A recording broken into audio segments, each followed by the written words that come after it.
To welcome you all to the celebration of women's suffrage. Today is the date of the ratification of the 19th Amendment. I want to invite you all to two tea parties. You like to go to tea parties? Yeah. Well, one started in 1773 when a group of patriots decided they did not like the tax on tea. And they went ahead and they bombed onto the 3 British ships and dumped all the tea into the harbor. So there you have the Boston Tea Party. I'm going to move further to 85 years later into a small town in New York City, northern New York City, Seneca Falls. The women up there, for their recreation, always went to tea parties, and these were all conventional tea parties. This particular day, they had this tea party, and one table consisted of 5 women, one of which was a mother of 5, a daughter of an attorney from Boston who knew what was happening to women during her time and knew the heartaches that they had with not being able to get out of bad marriages.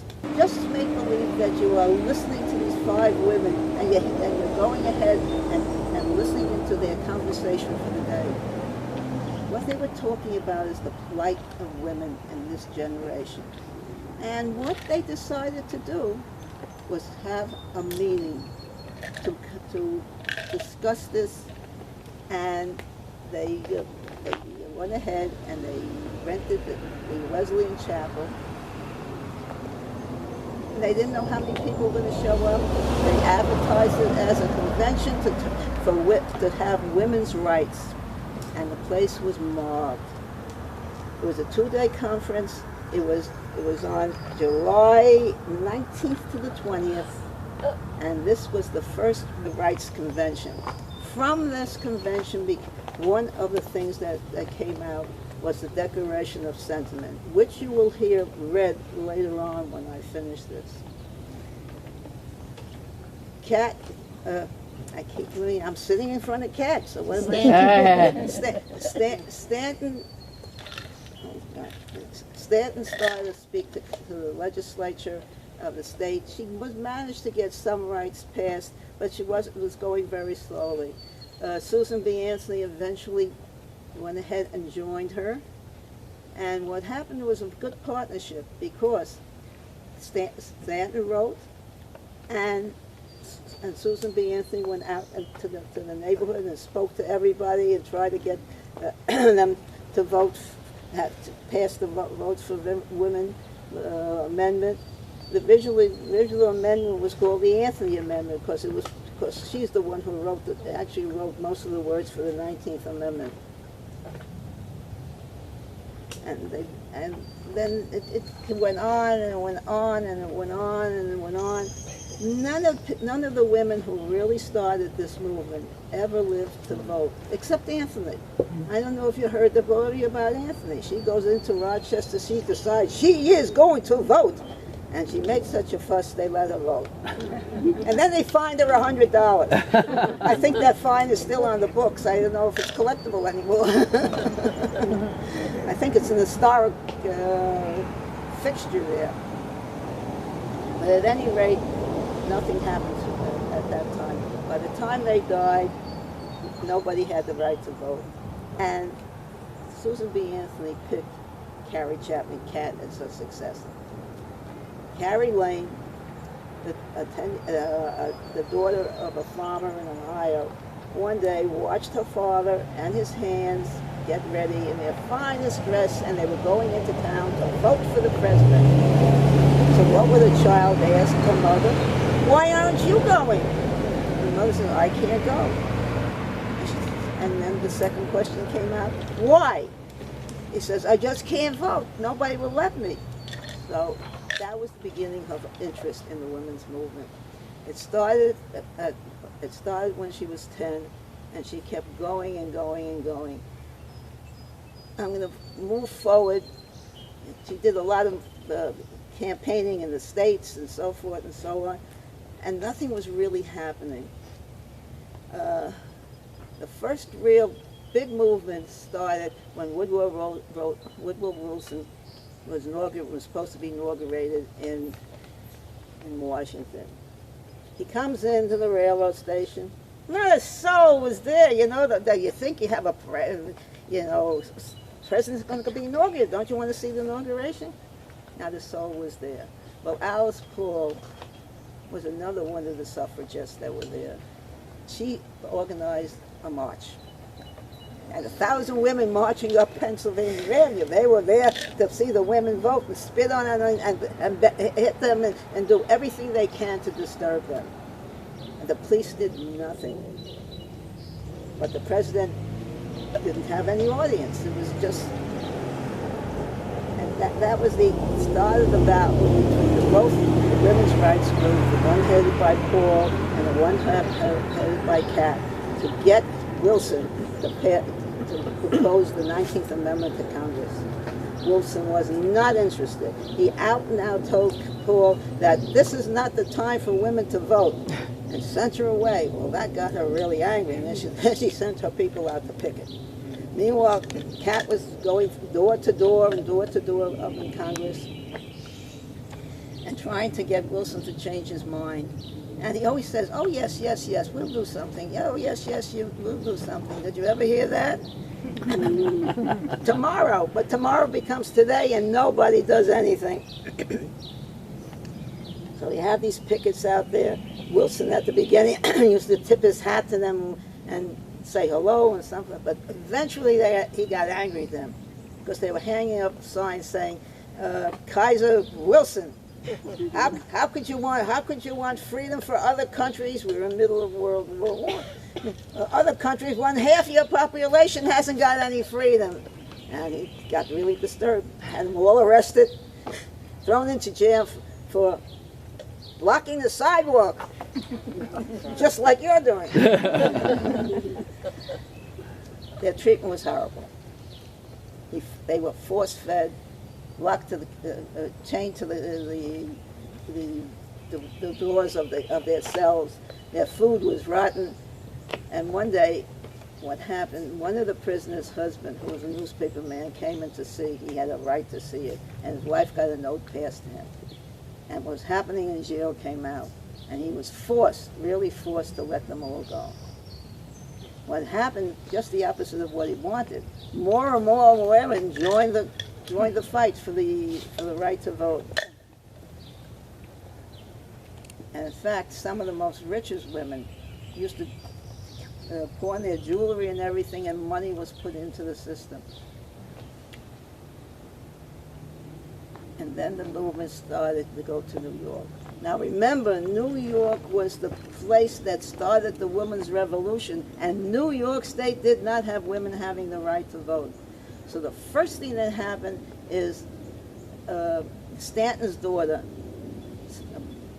organized a march up Fifth Avenue. She had a march of 1,000 women working, most of them women that worked in the factories, marching up Fifth Avenue, creating the right to vote. Then Catt herself, on July 4th, 1915, did what we are doing today. In order to bring attention to the rights of women to vote, read the Declaration of Sentiment like we are going to read. With much push and furor, the New York got its vote on got the right to vote in 1917. So now he has all these western states with people voting and a big block in New York also voting. I think Wilson knew his procrastination was dead, so he sent the bill to Congress. Eventually, the Assembly, the Senate signed it and sent it off to the President to sign. And on July 4th, oh gee, I forgot the date already, 1919, July 4th, 1919, he signed the bill and passed it out to the states. So now it was in the hands of the states. And that's, I am leaving you there because the next part of this thing, I will, if you come to some of the other lectures or programs that the League has, I will go through the whole fight for the right to vote through the states. And now I am introducing our speaker. The Declaration of Sentiments. When, in the course of human events, it becomes necessary for one portion of the family of man to assume among the people of the earth a position different from that which they have hitherto occupied, but one to which the laws of nature and nature's God entitle them, a decent respect to the opinions of mankind requires that they should declare the causes that impel them to such a course. We hold these truths to be self-evident, that all men and women are created equal, that they are endowed by their Creator with certain inalienable rights, that among these are life, liberty, and the pursuit of happiness, that to secure these rights, governments are instituted, deriving their just powers from the consent of the governed. Whenever any form of government becomes destructive to these ends, it is the right of those who suffer from it to refuse allegiance to it, and to insist upon the institution of a new government, laying its foundations on such principles and organizing its powers in such form as to them shall seem most likely to affect their safety and happiness. Prudence, indeed, will dictate that governments long established should not be changed for light and transient causes. And accordingly, all experience hath shown that mankind are more disposed to suffer, while evils are sufferable, than to right themselves by abolishing the forms to which they are accustomed. But when a long train of abuses and usurpations, pursuing invariably the same object, evinces a design to reduce them under absolute despotism, it is their duty to throw off such government and to provide new guards for their future security. Such has been the patient sufferance of the women under this government, and such is now the necessity which constrains them to demand the equal station to which they are entitled.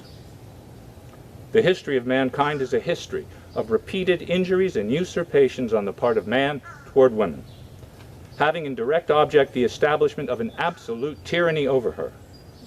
To prove this, let facts be submitted to a candid world. He has never permitted her to exercise her inalienable right to the elective franchise. He has compelled her to submit to laws in the formation of which she had no voice.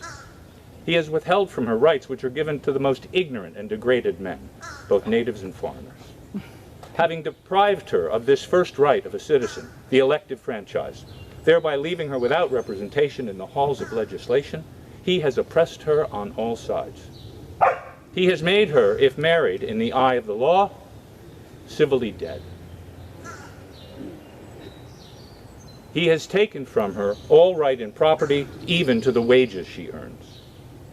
He has made her morally an irresponsible being, as she can commit many crimes with impunity, provided they be done in the presence of her husband. In the covenant of marriage, she is compelled to promise obedience to her husband, he becoming to all intents and purposes her master, the law giving him the power to deprive her of her liberty and administer chastisement. He has so framed the laws of divorce as to what shall be the proper causes, and in case of separation to whom the guardianship of the children shall be given, as to be wholly regardless of the happiness of women. The law, in all cases, going upon a false supposition of the supremacy of man, and giving all power into his hand.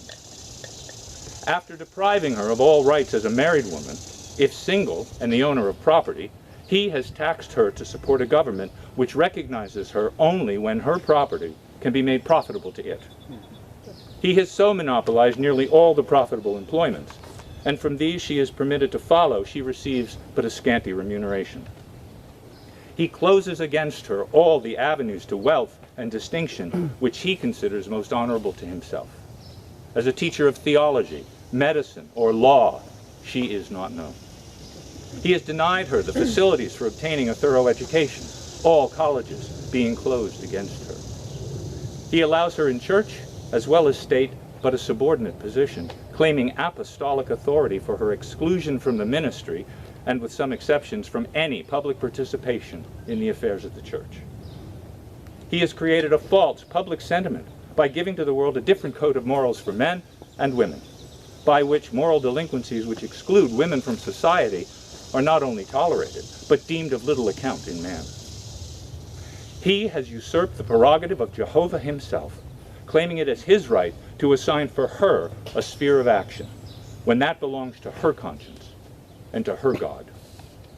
He has endeavored in every way that he could to destroy her confidence in her own powers, to lessen her self-respect, and to make her willing to lead a dependent and abject life.